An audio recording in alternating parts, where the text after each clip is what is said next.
नमस्कार आदाब, आप देख रहे हैं न्यूज़ एमएसआई आपको हर खबर बेबाकी से दिखाएगा। आइए देखते हैं क्या है आज की खास रिपोर्ट। आज भारत बंद का ऐलान किया कई सामाजिक संगठनों ने। तो मास्टर जी जानेंगे कि क्या भारत बंद का असर रहा, किस तरह का असर? मेरा नाम योगेश कुमार है और मैं अपने आप को राष्ट्रवादी दलित चिंतक के रूप में स्वीकार करता हूँ। अभी पिछले 1 अगस्त को माननीय सर्वोच्च न्यायालय ने भारतीय संविधान में जो प्रदत्त आरक्षण की व्यवस्था है उससे रिगार्डिंग एक महत्वपूर्ण जजमेंट दिया। उस जजमेंट के अनुसार माननीय सर्वोच्च न्यायालय की जो पीठ थी उनका कहना ये था कि क्यों ना इस कोटे में सब कोटे का प्रावधान किया जाए और शेड्यूल कास्ट और शेड्यूल ट्राइब कास्ट के जो रिजर्वेशन है उसमें एक क्रीमी लेयर जो पहले से ओबीसी में चला आ रहा है, जिसमें एक पार्टिकुलर इनकम के बाद रिजर्वेशन का बेनिफिट मिलना बंद हो जाता है, उसका प्रावधान इसमें किया जाए। तो उससे पूरे दलित समाज में बेहद आक्रोश था, जिसको लेकर अलग अलग सामाजिक संस्थाओं, संगठनों ने और राजनीतिक दलों ने भी सभी जिला मुख्यालयों पर आज पूरे देश में भारत बंद का आह्वान कर रखा था, जो पूरी तरह से लगभग कामयाब रहा। नहीं, मुझे तो लगता नहीं, जिस तरह से दिल्ली की मार्केटें खुली नज़र आई, रोड पर ट्रैफिक नज़र आया, उससे तो ऐसा लगा कि जो भारत बंद का ऐलान था वो कहीं ना कहीं नाकामी साबित रहा। नहीं, आप थोड़ा सा इसे कम एस्टिमेट कर रहे हैं, क्योंकि जो बाज़ार हैं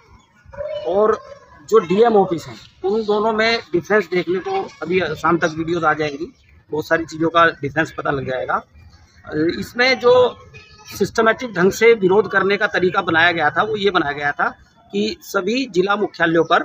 हम अपने अपने संगठनों के माध्यम से माननीय राष्ट्रपति और माननीय सर्वोच्च न्यायालय के चीफ जस्टिस साहब को एक ज्ञापन प्रेषित करेंगे, जो डीएम अपने ज़िले के डीएम के माध्यम से उनको हम फॉरवर्ड कराएंगे। ये कोई सड़क का आंदोलन नहीं था, ना ही बाजार बंद करने का आंदोलन था।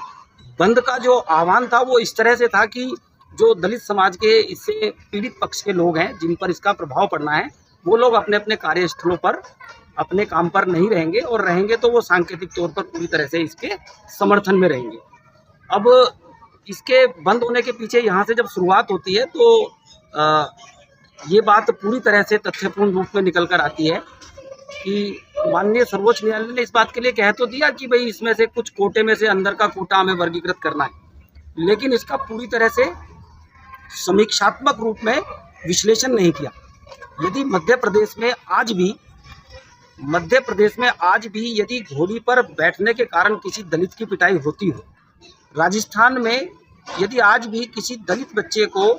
पीने के पानी के बर्तन पर हाथ लगाने से उसकी जान की हत्या कर दी जाती हो, या देश के अन्य राज्यों से जिस प्रकार की आप लोगों के जर्नलिस्ट के या समाचार साधनों के माध्यम से खबरें आती रहती हैं कि अलग अलग प्रकार से यदि कोई जिलाधिकारी भी बन गया है, वहाँ किसी सवर्ण जाति का व्यक्ति अगर चतुर्थ श्रेणी कर्मचारी है, वो अपने उस अधिकारी को अपने हाथ से पानी तक पिला के राजी नहीं है, तो ऐसी स्थिति में इन सब बातों का विश्लेषण किए बिना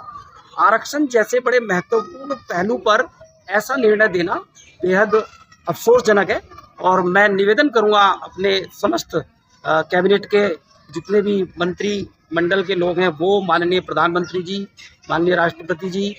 और माननीय राष्ट्रपति महोदय के अलावा जो हमारे माननीय सर्वोच्च न्यायालय के मुख्य न्यायाधीश जी हैं, कि वो इसका पुनरावलोकन करें और इस बात को एक बार पुनः आत्मा के साथ सोचें कि जो रिजर्वेशन का प्रावधान डॉक्टर भीमराव अंबेडकर जी ने संविधान में किया था, वो किस आत्मा के साथ किया था।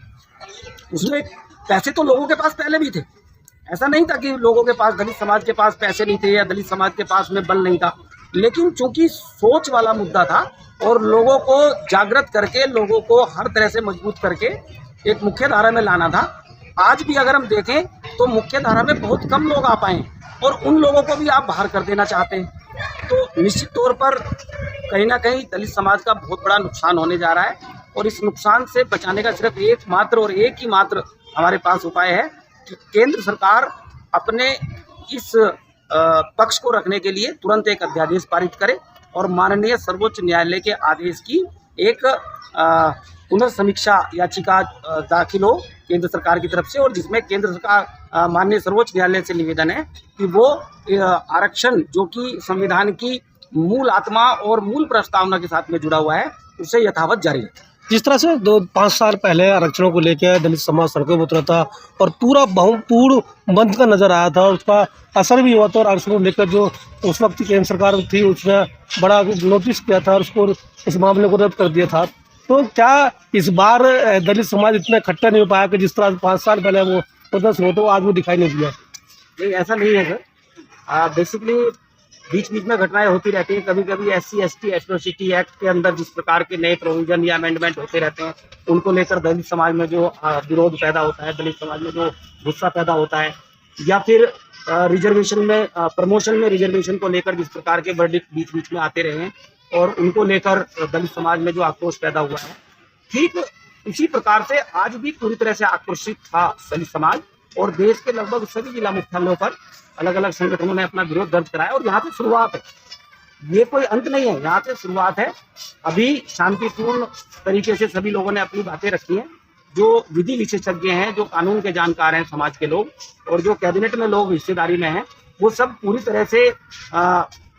बड़ी संजीदगी के साथ में इस चीज का परीक्षण कर रहे हैं कि हमें किस प्रकार से इस बात को शांतिपूर्ण तरीके से, ना कि कहीं पर कोई हमें परेशानी या विपत्ति में पड़कर या किसी विपत्ति को खड़ा करके काम नहीं करना है, बड़े सुलझे हुए तरीके से अपनी बात को रखना है और आंकड़ों के साथ में हम इस बात को प्रस्तुत करेंगे कि किस तरह से निर्णय गलत है। अच्छा, एक बात हो रही है, जिस तरह से आज के